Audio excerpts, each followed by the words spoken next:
जय हिंद दोस्तों। कई सारे बच्चों के डाउट थे, बहुत सारे मैसेजेज आ रहे थे जब हम लोग व्हाट्सएप पे रिप्लाई कर रहे थे।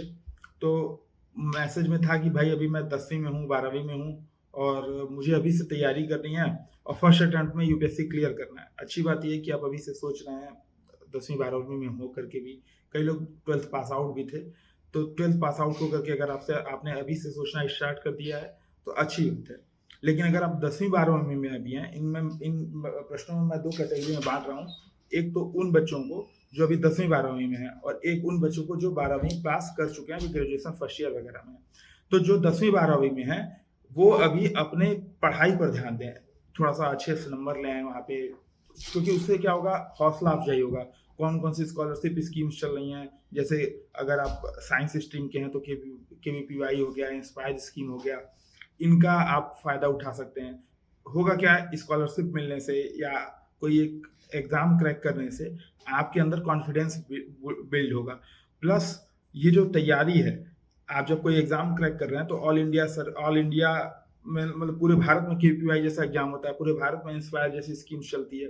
तो उसमें आने का मतलब कि आप टॉप अच्छे बच्चों में शामिल हो रहे हैं। तो आप अभी पढ़ाई पर ध्यान दे लीजिए, एकेडमिक्स पे फ़ोकस कर लीजिए, ठीक है? साथ ही साथ खेल-कूद, योगा, अभी से थोड़ा-मोड़ा न्यूज़पेपर रोज़ 10 मिनट, 5 मिनट न्यूज़पेपर देख लेना, ठीक है? ये सब पे काम कर सकते हैं।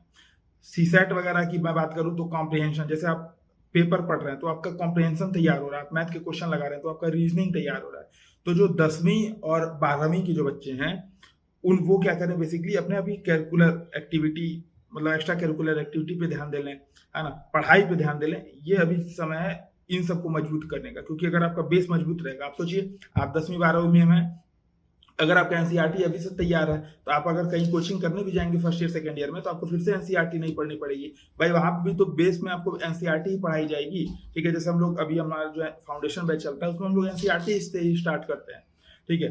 तो एनसीईआरटी पढ़नी है, और एनसीईआरटी कौन-सी पढ़नी है, वो हमारे टेलीग्राम चैनल पे आपको उपलब्ध हो जाएगा। 6 से 12 तक की सारी एनसीईआरटी है, उस पे अपना कमांड करिए। जो लोग ग्रेजुएशन फर्स्ट ईयर में हैं, वो अब धीरे-धीरे एनसीईआरटी से अपना बेस बनाते चलें फर्स्ट ईयर में। सेकंड ईयर में जो बेसिक बुक्स बताई गई हैं, टेलीग्राम चैनल पे अवेलेबल हैं, ठीक है? जैसे पॉलिटी की मैं बात करूँ तो एम लक्ष्मीकांत हो गई। हिस्ट्री की बात करूँ तो आप एनसीईआरटी ही पढ़िए। ज्योग्राफी की बात करूँ तो एनसीईआरटी पढ़िए। इकोनॉमिक्स की बात करूँ तो 11th और 12th की NCERT plus Kumar Amit sir का नोट्स पढ़ लिया, ठीक है? पर्यावरण की बात करूँ तो कोई भी एक किसी भी कोचिंग की मंथली में मतलब मटेरियल ले लिया, ठीक है? तो कहने का कुल मतलब ये है कि हर सब्जेक्ट का पहले बेसिक एनसीईआरटी ही है। जब तक आप एनसीईआरटी कवर नहीं करोगे, तब तक काम नहीं बनेगा। फिर से मैं एक चीज़ अपनी बातों को समाप्त करूँ तो 10th 12th ये वाले बच्चे पहले अपने एकेडमिक्स पे ध्यान दें, खेल-कूद करें, थोड़ा-सा ज़िंदगी को एन्जॉय करें। जो फर्स्ट ईयर में आए हैं, फर्स्ट ईयर, सेकंड ईयर में हैं, वो भी ज़िंदगी को एन्जॉय करें, लेकिन थोड़ा-थोड़ा एनसीईआरटी बेसिक रीडिंग करना स्टार्ट कर दें।